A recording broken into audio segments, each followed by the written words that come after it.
the heart of addiction is this disconnection, this tuning out, this numbing um, effect, because life on life's terms is just too difficult to wrap your mind around and to really participate in. And so recovery has been the exact opposite of that. It's been a process, a slow process of learning how to check in, return back to myself, rediscover parts of myself that I may have lost or given up or traded off in my addiction journey. And this returning of self is really important because no matter how far or how much we run, we really can't hide from who we are. And there's within each and every one of us, there are things that we love or we like, and there's some things that we don't like or don't care for. But I think the healing journey is about how do we make peace with all of that? How do we accept ourselves as we are? How do we accept life as it is, accepting life on life's terms? When I was in active addiction, it was very difficult for me to accept life on life's terms, just as it is. And sometimes, even in recovery, I'm challenged by that. But I know that life is what it is, and running from it, hiding from it, numbing myself from the realities of it is not going to help me get to where I want to go, or is not going to enhance my life or my overall well-being. Welcome to the Mindful Rebel podcast, the podcast where mindfulness and leadership intersect.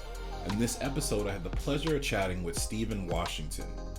Stephen is the author of Recovering You, Soul Care and Mindful Movement for Overcoming Addiction, and the creator of SWE Studio, an affordable online community offering movement, meditation, and more. As a former professional dancer, Stephen's love for movement inspired him to create a Qigong and Pilates fusion class that has helped thousands of people of all ages and fitness levels to move and strengthen their bodies in safe and impactful ways. Stephen lives a joyful life of recovery and is passionate about helping others as they navigate toward health and happiness.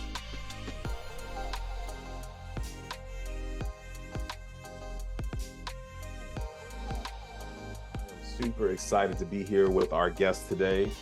Today we have Stephen Washington. Stephen, thank you for joining in on this conversation. Again, we've got a chance to talk before the podcast got started, but I've been following your work for some time, and I'm just glad that the stars aligned and we were able to make some time to chat. So thank you. My pleasure. Thank you for the invitation. I'm so happy that we were able to do it as quickly as we were able to do it. I know it's like we started talking about it like a week ago, and then like here we are. It's great. Well, listen, I always like to ground the conversation in foundation and how folks, can connect with you and where you are on your journey. So can you talk about your journey that has brought you to where you are now as an author and what I would say is a very important voice in the self-care movement and wellness space? What brought you here to this point? Interesting question. Thank you. Well, like many, I had a very traumatic upbringing.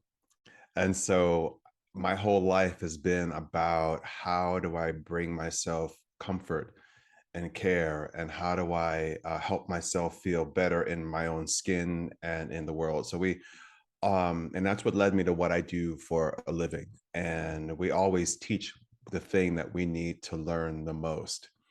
And, one of the things that has always been easy for me and really connective for me is movement. I feel like I came out of my mother's womb moving, dancing, whether I was spinning around the house like Wonder Woman or whether I was dancing to music on the stereo. And that helped me to feel better in my body and in my circumstances. And that led me to a career as a dancer and as a performing artist. And dance, like I said, always transported me and transformed me and helped me to transmute whatever was going on inside of me. So I'm really grateful for the arts because I think that the arts saved my life, really.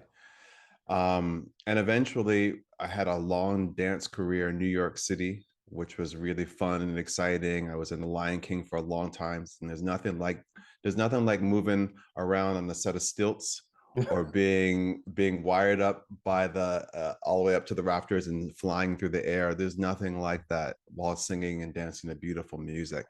So I did that for a long time, and that led me to wanting to know what else I could do besides dance, because that's all I'd ever done, dancing and singing and acting. And I finally was led to Pilates, and I began to study Pilates because it helped me extend my dance career, because 8 shows a week will wear your body, mind, and spirit out. So that led me to Pilates. That helped me do what I did and helped me do it better. And I eventually became a teacher, and it just makes sense that a dancer would move on to something like that, because it's still the language of the body, and I've always felt fluent in that. And that led me eventually to study traditional Chinese medicine, because I was interested in what else I could learn to help myself, and then also to help other people.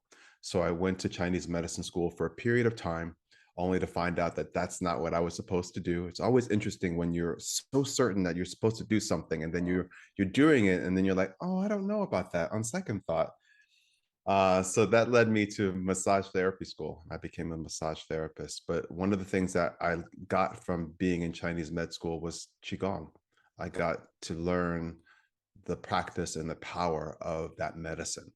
And I knew that that practice would nourish me for the rest of my life. It's enhanced my recovery as a recovering alcoholic and addict. And also it's just helped me with my overall well-being. That all led me to someday begin to co-facilitate workshops with my husband, Lee Harris, who is a author, speaker, energy intuitive musician. We did workshops all around the world, and retreats, and I would offer Qigong to the participants at those retreats. And that just led me to just really diving into the practice for myself so that I can teach it to others. And during the pandemic, uh, after I'd already begun writing for some time, I began writing short stories and posting them online, because it was just another way for me to be creative. And I became really inspired by the time that I would spend in the UK with his family, which was drastically different from my own family. And I just fell in love with writing. And eventually someone from New World Library found me and found the work that I was putting out there, and asked me if I would be interested in writing a book. And what came to mind when I started to think about what I could offer the world is a book around addiction recovery, and how mindful movement and other healing practices can help anyone on their recovery journey. And I feel as though we're all recovering from something. We're not all recovering from alcohol abuse or drug abuse or anything like that. Sometimes for some of us, it's food, it's social media, it's our devices, it's relationships. There's just so many ways that we check out and disconnect from our true selves. And I wanted to provide practices for people to help them connect to their true self and live a more conscious and joyous life. Oh. Well, let's dive into this. You mentioned that you've been on your recovery journey, and that journey has been for over 20 years. You know, what have been some of the most important lessons that have evolved out of that journey? And maybe how is that also connected to your exploration of mindfulness? Very good question. I think one of the things that I've learned through that journey is that I'm not alone. Mm. There was a part of me that I think ever since I was a child felt as though I was apart from instead of a part of. And one of the things that recovery and my healing journey has taught me, that we are all in this boat together, right? There's not much that separates us. And that has been one of the most powerful lessons that I've learned. And also that I'm worthy. I'm just as worthy of healing and recovery and transformation and change as any other person is out there. And that's been my mission, to share that with others so that they know the truth of that as well. I'm sorry, what was the last bit of your question to Well, me? yeah, how has your mindfulness practice been, helpful along that journey? Very much so, because my mind likes to either focus too much on the past or and look at the past with regret or shame, or to focus on the future and not always focusing on the future with a level of optimism and excitement. So mindfulness has helped me to bring it all back to the present moment, paying attention to how I'm feeling, what I'm feeling in my body, how I'm breathing, and paying attention to just the world around me in the moment, so I can be as present as I can, because this is where I hold my power. I don't hold power in the past or the future. I hold my power right here, right now. And so mindfulness has been instrumental in helping me just have a greater level of peace and serenity in my life and clarity. Yeah, you're touching on something. It's something I've been exploring a lot more in my work, this idea of like connecting to our personal power, and even this idea of like returning back to ourselves, like using our practice to, return back to ourselves. Can you talk a little bit about how returning back to yourself may have been beneficial to you as you've explored your recovery process? I think the heart of addiction is this disconnection, this tuning out, this numbing effect, because life on life's terms is just too difficult to wrap your mind around and to really participate in. And so recovery has been the exact opposite of that. It's been a process, a slow process of learning how to um, check in, return back to myself, rediscover parts of myself that I may have lost or given up or traded off in my addiction journey. And it's helped me to also discover parts of myself that I wasn't even aware of. So it's been a constant um, exploration of myself. And yeah, sometimes when you dig a little deeper, you find things about yourself that you didn't know, and that might even surprise you. So I think this returning of self is really important, because no matter how far or how much we run, we really can't hide from who we are. And there's within each and every one of us, there are things that we love or we like, and there's some things that we don't like or don't care for. But I think the healing journey is about how do we make peace with all of that? How do we accept ourselves as we are? How do we accept life as it is, accepting life on life's terms? When I was in active addiction, it was very difficult for me to accept life on life's terms, just as it is. And sometimes even in recovery, I'm challenged by that. But I know that life is what it is, and running from it, hiding from it, numbing myself from the realities of it is not going to help me get to where I want to go, or is not going to enhance my life or my overall well-being. So just learning how to be in acceptance, because the acceptance is really a big part of all that causes discomfort in me. Mm. I'm digesting what you're sharing. It's definitely resonating, and I think it connects very well to the next question I wanted to ask you. And I'm jumping around a bit, but well, That's let's okay. circle back. Let's circle back, because Okay. I want to pull a thread about your book, but let's talk about your book, Recovering You, right? And we understand like the subtitle is Soul Care and Mindful Movement for Overcoming Addiction. What's soul care, and maybe how does that differ, or does it, from the idea of self-care? I think soul care is anything that we do that benefits the health and the well-being of our soul. And I firmly believe, much like what's taught in many many Eastern practices, is that there is a connection between the body, the mind, and the spirit, that they're all connected. So anything that we do for one aspect of us, of our being, affects all the others. And so I think of soul care being, and what I offer in my book, uh, all of it being soul care, because it impacts us as a complete being, whether it's the mindful movement or the community building, some of the other recovery tools, creative writing, deep breathing, self massage, all of it contributes to the health and the well being of the soul. And I feel as though soul care is self care, Mm, and self care is such an interesting thing, because self care only works if we do it consistently. mm, And self care, my self care practices might not be exactly what you do for you, for your self care. We all have to give ourselves permission to do what resonates with each and every one of us. And self care is not selfish.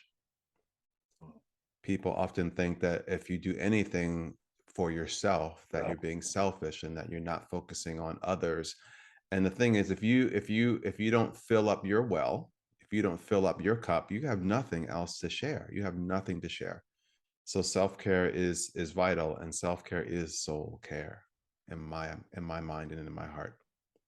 Thank you for sharing that. And I always appreciate reiterating things that I've been sort of sitting with in my own personal practice. And it's this idea that, I think self-care sometimes gets a bad rap that it's you're being selfish. And there's a big difference between being selfish and truly taking care of yourself. And this idea that, I love how you phrased it. And something I say quite often is, we we all want to be of service to folks around us, but in reality, we can't serve anybody if we're, running on E or running on fumes, or our cup is empty. And so I think, especially for folks who are sort of in the space in which they're holding containers for other people, making time to pour back into ourselves, take care of ourselves is so important. Yeah, so I appreciate you Yeah. pouring that into the space. And don't you find that when you take care of yourself, when you are of service to another person, you're able to show up for that moment more joyfully, Mm, instead of feeling drained and resentful? uh you just show up more as yourself, and lighter. yeah. Yeah. Mm. Yeah, that's language I hadn't had around it, but there definitely is a lightness to that presence that you have when connecting with other people in that way. Uh, hmm. Thank you for pouring that into the space. Mm. There's something I want to circle back and talk about in chapter 4 of your book. I know the title for chapter 4 is Moving Past Shame. And I think shame is a very interesting concept. And I hadn't thought about it in the context of addiction, right? Can you talk a little bit about the role that shame may play in the role of addiction? Because for me, and I'll, in a full moment of transparency, I have family members who have struggled with addiction all throughout my life.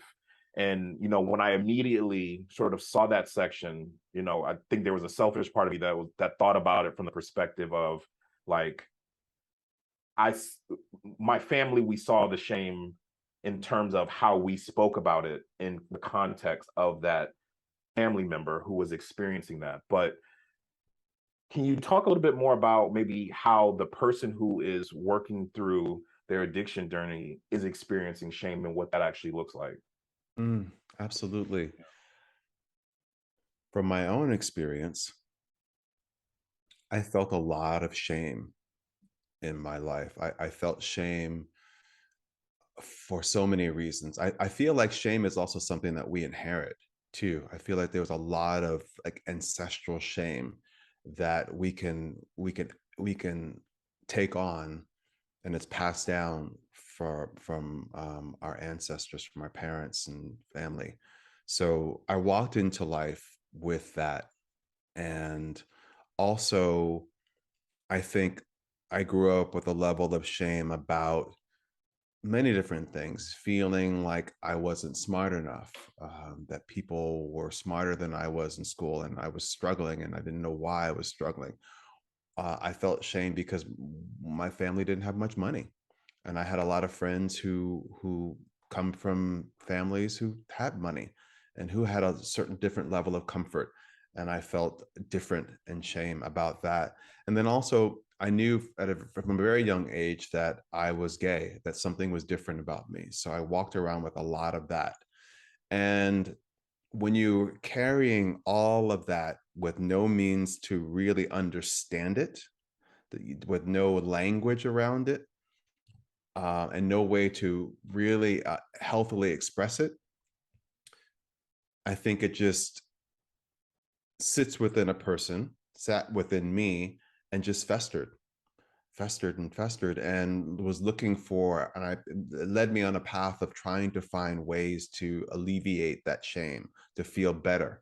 So by the time I had my first drink at the age of 15, which eventually led to my first drunk, I was ready. I was so desperate for some sort of relief, some way of to check out and not feel what I was feeling. Um, and so that drink gave me everything that I needed that felt like I didn't have. And honestly, for the next 20 some odd years, I chased that same feeling over and over and over and over again. And when you do that, when you give up such tender parts of yourself to this thing outside of yourself, this substance or this behavior, um, it just leads you into feeling more and more shame. Um, Drinking, alcoholism, or now they term it as refer to it as substance use disorder. Um, just having that as a part of your experience creates even more to be shameful about.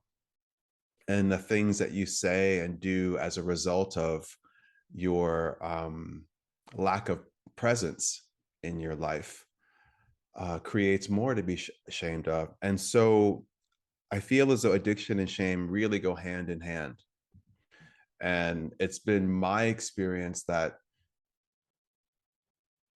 in order to achieve any level of recovery and healing, you have to deal with the shame. And many of us don't have what we need in order to do that. And so it's so helpful. And my friend Keith, who I spoke to as a part of the book, talks about how he wasn't able to really get sober until he worked on shame with a therapist. And that's also been part of my experience as well. And a big part of healing from shame is just having an awareness of when you're feeling shame. Like, and when you're feeling shame, how does it feel in your body? Like somatically, what happens to you when you're feeling overwhelmed by shame? I know for me, oftentimes I feel things in my gut or I feel things in my heart. So just being sensitive to that. And then also being able to call it what it is, not running from this emotion. We can't change something that we won't acknowledge is even there. So being able to do that is really powerful. And then being able to share that with someone who has earned the right to hear your shame. Because you can't just share the things that you're shameful of or the shame that you're feeling inside with just anyone, because not everyone can hold that. And one of the things that I have found through my recovery, I think not only in therapy, but also just in working with sponsors and sponsees, is that we hold space for one another. And we're able to share those things that we've been keeping a secret, because that's the thing, we're only as sick as our secrets. Secrets fester and create more for us to feel shame about. But when we can share that with someone and have that person reflect back to you what you shared, and oftentimes say, I understand, or I hear you, and respond to you with a level of kindness and grace and love, that's incredibly powerful and healing. And I know for me, it's always given me what I've needed to give myself that as well. So yeah, shame. Ooh, we can talk about shame all day. I actually want to pull out a thread that you mentioned, and Hmm. if you can maybe expound a little bit more. You mentioned sharing it with someone who's, and I'm going to make sure I got your wording right, who's essentially maybe earned the right to hear. Is that what you said? Earn the right to hear your shame? Mm-hmm. Talk a little bit more about that. Like what does that, if we crack that open a little bit more, what does that mean? Well, I think that we can all look at our lives and we can all look at our relationships that we have with people. And not every person is able to really handle us showing up as our full selves. Sometimes there are people in our lives who really, really appreciate us because we're the ones who always make them feel better. You know, we're the ones who always make them feel good about themselves, or we're the ones who always makes them laugh, makes them elevate their spirit. Um, but they're not always there for us to come to when we feel our most broken. Not everybody can do that. Not everybody is meant to do that. And that's okay. I don't necessarily expect every single friend that I have to be able to hold space for me in that exact same way. But it's important that for me that I have just a handful of people, you know, maybe 2 or 3 people in my life who I could bring those broken parts of myself to, and they will embrace me either physically or energetically. That's what I mean by the people who have earned the right to hear my shame. Um, and it's important to just practice discernment about that. And it takes, sometimes it takes trial and error. I think a lot of us, so speaking for myself, I should say, um, especially when you come from traumatic backgrounds, dysfunctional families, you get a lot of mixed signals, and you don't always trust your instincts and your intuition about what you're feeling and who to let into your life and let them be close, and who to have a little bit more space between you and them. So it just takes time to develop that skill and to really fine tune your picker, your selector of good people and good energy, good supportive healing energy to be around to um, help you navigate those very tricky and also human emotions like shame.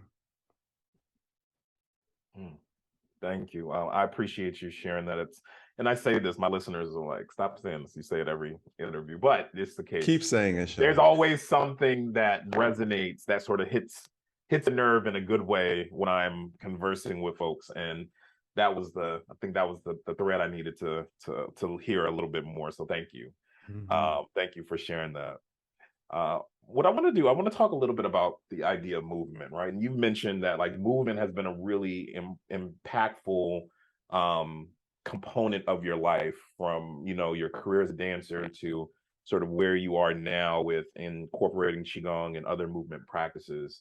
You know, how does movement sort of connect to our healing process? Because, you know, and I think about like social media and what it shows us, and we see like opposite ends of the spectrum, or we see like very different ways in which people approach their practices. And even for me, I know stillness is sort of my thing, right? Like stillness is sort of the thing that I lean into. But I think more and more I'm realizing that I need to balance that more intentionally with movement, right? That like I got the, what used to be difficult for me was the stillness. And now that that's something that I've sort of incorporated in a lot of different ways, it's now leaning into how do I now balance that out with movement more intentionally. So can you talk a little bit more about how we can approach movement in a much more mindful or healing way? Well, I'll go back to something that Joseph Pilates, who is the creator of the Pilates uh, movement modality, he always said movement heals. And that when we move our bodies, and we're designed to move our bodies are meant to move, our muscles, our joints, our tendons, everything is meant to move. And even when we're still, there's still movement happening within the body with the breath and the organs and everything. So movement is a part of us. And from a Chinese medicine standpoint, energy, and everything is energy. Our bodies are energy. The air that we breathe is energy. Everything that we can see and touch and feel is energy. It's all designed to move freely. And when it doesn't move freely, there's stagnation, there's disease. And one of the things that actual physical movement of the body does, it helps us to circulate energy, move energy through the body so that we can um, minimize stagnation, we can minimize disease.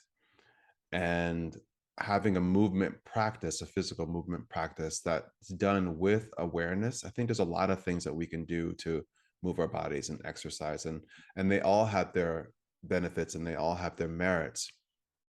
And I think there's a use for each and every one of them.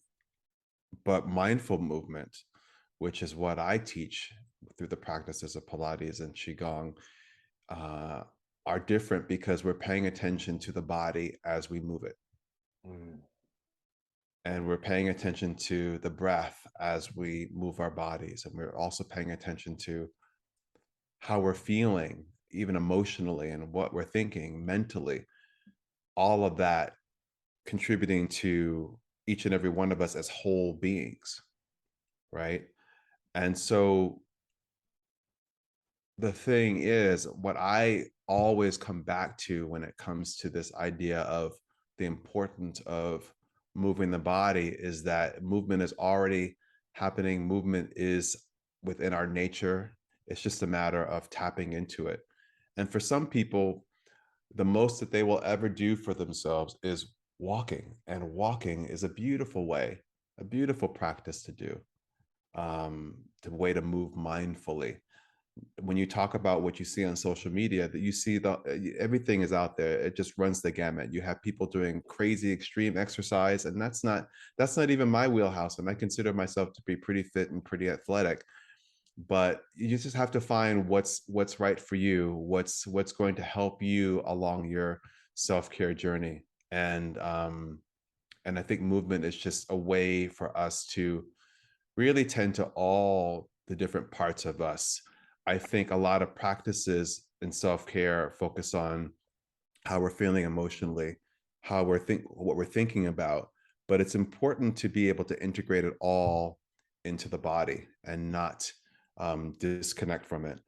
And as I said earlier too, when I mentioned trauma is something that disconnects us from our physical body. And it's important to just have practices that again helps us to integrate the body, the mind, and the spirit. Yeah. With that being said, can you talk a little bit about Qigong as a practice for those folks that might be listening that aren't super hip to it as a practice and a movement modality? Can you talk a little bit about what it is, Yeah. what the practice is, sort of, yeah, give us a little, overview. Absolutely. So Qigong is an ancient Chinese healthcare system that combines flowing movement, standing postures, deep breathing, and focused intention to activate, cultivate, and circulate life force energy. And life force energy is the energy that animates every aspect of us, whether it's a heartbeat or the movement of our muscles, as well as our emotions and our thoughts and our consciousness. And when you take the word Qigong, you break it down in half. Qi means energy and breath, and Gong means work or skill. And what we do when we practice Qigong is we become more skillful at managing our own energy, physically, mentally, emotionally, spiritually. Nice, nice. And your book is like my favorite kind of book because I always like books that have like something at the end of the chapter to like tie it together, right? Like it's not just hypothetical or like theoretical, but it's like, cool, I talked about all this, but here's like an actual practice or something for you to take with you, at the end. Why was it important to sort of combine or maybe bring short Qigong practices as a part of the maybe takeaways from each chapter? Well, the chapters all focus on specific topics. And what we're talking about is some heavy stuff, some of it. And it can bring up a lot as we explore how we feel about fear, how we feel about shame, what our experiences have been. And also I share a lot of tools and tips for ways to work with those heavy emotions. And what I wanted to do at the end of the chapter is provide a movement practice, a simple movement practice that each and every one of the people engaging with the book can do to help integrate the teachings. Because there's something that happens when we slow down enough uh, and move the body and pay attention to the body as we move in and connect to the breath. Um, a lot of things are able to move, but also we're able to process things in a very different way. I get some of my best inspirations and insights while I'm moving my body. I also get them while I'm in stillness too, but I think of the movement as a moving meditation, Mm. and I think it's a great way to really find and drop into that meditative state even as you move your body. And for many people, even doing some of these movement practices before they sit for meditation is really useful and beneficial. Yeah, thank you for sharing. That's something I've actually been doing a lot more with my meditation practices, is like definitely incorporating some sort of movement to help my body settle in way more intentionally. And it's you can definitely feel the difference in your practice and how you are able to sort of connect with yourself. To your point, like we there's so much of a focus on like the breath and the mind. It's like, no, actually, how do we complete that in the body? So where do we make a focal point that we're in? Movement ahead of time does help out a lot with that. I want to ask you, as I got a chance to check out the book, chapter 3 jumped out at me as well. I discussing the idea of like, how do we move beyond fear? And I guess the question I want to ask you around that is, how can we approach fear maybe more skillfully? Well, I think we can't affect change on anything in life, including our emotions, if we don't acknowledge that we're feeling them, right? And I think that there's this just really comes to mind in a really clear way, that there's this thing culturally about bravery, and that we're gonna go about living life without fear. And the thing is, fear is an emotion that we all feel, and it serves a very good purpose. It helps to keep us safe. So when we think about fear, it's important to remember those things. And it's not something that we uh, need to feel like we shouldn't feel it at all, because it's a natural part of being. But it's just a matter of, how do we process it? How do we move through it? How do we not just live in fear? How do we take the fear that we are feeling and transmute it into something else after we've really gone through the journey with it? Because something happens when we feel fearful. It sends our central nervous system into overdrive, right? Into the ignites that sympathetic nervous system, that fight, flight, freeze, and which is great if we're being chased down by a tiger or something like that, or we're in true danger. But oftentimes we can have that response because our nervous systems are already hyper aroused, and so we can just jump to fear quite quickly. So I think it's important to just have practices that help us to self-regulate and to bring us more into that state of being where the parasympathetic nervous system can turn on, because that's where the actual healing powers within body are able to turn on and proliferate. But this idea of fear and how to navigate it is a really good conversation, because one of the things that I learned when I first started recovery was that so many of the fears that we have are fears that are never realized, right? There's so many things that we are fearful of because of it reminds us of something from the past, or it's just this thing that we're afraid that will happen in the future, but it's not really based on what's happening right now in the moment. So I think it's really useful to acknowledge our fears, even write them down, some of the things that you're afraid of. And when you think about the things that you're afraid of, can you play the tape through all the way to a worst case scenario? If this fear, if this thing that I'm afraid of happening happens, what then?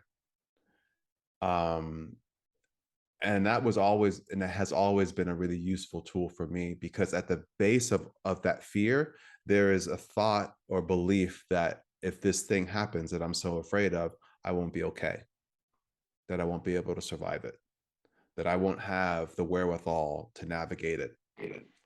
And when you look at your life, when I look at my life, leading up to now, I'm 51 years old. I've been through a lot of things. I've walked through a lot of fear, and I've always had what I needed in order to get through it. So in the book, I really wanted to offer people tools to help them move beyond fear. And those are some of the things that I think about and use to help me navigate that very tricky emotion. Thank you for sharing. Yeah, that's, ooh, yeah. Fear is Can you relate? yeah, I can relate. Fear is a biggie. Fear is a biggie, but I like that idea of like actually slow down and follow that through, right? Because sometimes it's like, well, what would come of this? Like, we just sort of get caught up in the fact that it's something scary, it's something fearful, but we actually don't follow it all the way through to be like, well, actually, and I think there's power in that sort of dispelling that energy around that, right? And so, yeah, I appreciate you sharing. I'm actually like sitting here like, huh, I got some journaling to do after this. Thank you. What I want to do, as we think about your book, what do you hope your readers take away the most from their experience with the book? Well, I hope that people walk away from reading the book and understanding that they're not alone. In the book, I share my experience, strength, and hope. And I also have people, friends that I have had conversations with throughout the book. Their stories are woven through. So I really wanted to create a community and a container for the reader, so they feel seen, they feel loved, they feel connected to. Um, I would love for everyone to have a deep sense that they are worthy of change, transformation, recovery, healing. And then I also would love for people to look at every tool that's in the book as a tool that they can use to help them live a more conscious and joyous life. That everything that's there is given to them for them to use to help themselves. Listen, Stephen, this has been a very fulfilling conversation. I want to say thank you for taking the time out to chat. Yeah, this has just been great. I'm just sitting, like, literally, I've been sitting here digesting everything that you've been sharing. I definitely got to journal a little bit after this, but I want to say thank you so much for pouring so much into this conversation, pouring so much into your book, and just being that voice that needs to be heard in this space. So thank you so much. My pleasure. Thank you. Thank you for this opportunity. Of course. What I always like to do is create some space for my guests to share how my listeners can get in contact with you. And if there's anything, of course, the book. And for those that are listening, I'll drop a link to the book in the show notes. So whether you're listening on a podcast or YouTube, click in the show notes, you'll see a link to the book. But what else do you have going on that folks can connect to? Yeah, everyone, just go to my website, stephenwashingtonexperience.com, and you can find all of my offerings there. The central offering that I have is my SWE Studio. It's on-demand wellness content that I've created. I have a library of over 300 plus videos, focusing on Pilates and Qigong and how I fuse them together in my classes. But I also offer meditations, laughter medicine, and other healing practices to help you all live more conscious, joyous, healthier lives. It's affordable, it's accessible, so please check it out. And then you can also find all the other offerings that I have, online courses, and also links to all of my social media platforms. I'm on all of them: Facebook, Instagram, TikTok, YouTube, you name it, I'm there. And I look forward to engaging with each and every one of you in some way, shape, or form. Awesome. Click in the show notes, the links, they'll all be there. do yourself a favor, go check it out. That being said, Stephen, thank you again. It's a pleasure to be in conversation. Definitely hope to keep the lines of communication open, and yeah, it's just been a pleasure to chat with you today. Thank you, Shawn. Thank you so much. Great to meet you. Great meeting you too. Thank you so much for listening to this episode of the Mindful Rebel podcast. Take a moment to go down into the show notes and follow my guests on all their platforms or check out their website, because I know you enjoyed the nuggets of wisdom they shared with you in this episode. While you're in the show notes, take a moment and go to my website. That's ShawnJMoore.com to stay up to date on any upcoming offerings I have to share. And then also subscribe on your favorite podcast platform to catch the next episode of the podcast. Thank you so much, and until next time, move into the rest of your day with a greater sense of peace, clarity, and freedom.